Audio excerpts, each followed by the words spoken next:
ভারতের এক গ্রাম যেখানে আপনি কাউকে স্পর্শ করলেই আপনাকে দিতে হবে জরিমানা। আর এই গ্রামের মানুষ নাকি আলেকজান্ডারের বংশধর। অবিশ্বাস্য শোনালে এটাই সত্যি। ভারতের হিমালয়ের বুকে লুকিয়ে আছে এক গ্রাম, মালানা, যেখানে আপনি ছুঁয়ে দিলে মানুষ রেগে যাবে আর আপনাকে শুনতে হবে জরিমানা। এটা শুধুই প্রথা নয়, এটা তাদের বিশ্বাস, এক প্রাচীন ঐতিহ্য। মালানা গ্রামের মানুষ নিজেদের বলে জাট জাতি। তাদের মতে তারা কোনো ভারতীয় সম্প্রদায় নন, বরং আলেকজান্ডার দ্য গ্রেট এর সেনাদের বংশধর। এমনকি তাদের গায়ের গঠন, উচ্চতা ও চোখের রঙেও গ্রিক বৈশিষ্ট্যের ছাপ দেখা যায়। মালানার নিজস্ব ভাষা আছে কানাসি, যা বাইরের কেউ বোঝে না। গ্রামের নিজস্ব সংসদ আছে, ওপরের ঘর, জামলু দেবতার মন্দির থেকে নেমে আসে আইন। ভারতীয় সংবিধান নয়, এখানে চলে জমলু দেবতার বিধান। হিমাচল প্রদেশের পার্বতী ভ্যালির কোণে লুকিয়ে থাকা এই গ্রাম আজও বহন করছে সে প্রাচীন ঐতিহ্য। তাদের বিশ্বাস, দেবতা জমলুর অভিশাপ এড়াতেই বাইরের কারো ছোঁয়া নিষিদ্ধ।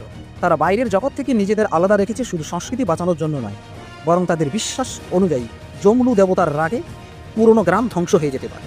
আপনি যদি মালানায় যেতে চান তাহলে প্রস্তুত থাকুন নীরবভাবে পাহাড়ে হাঁটতে।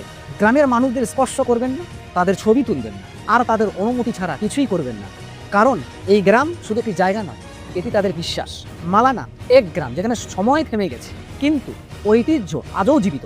আপনি কি মালানার মতো গ্রামে যেতে সাহস করবেন? কমেন্ট বক্সে জানান আর ভিডিওটি শেয়ার করুন ভারতের এই বিষয়কে সবাইকে জানাতে।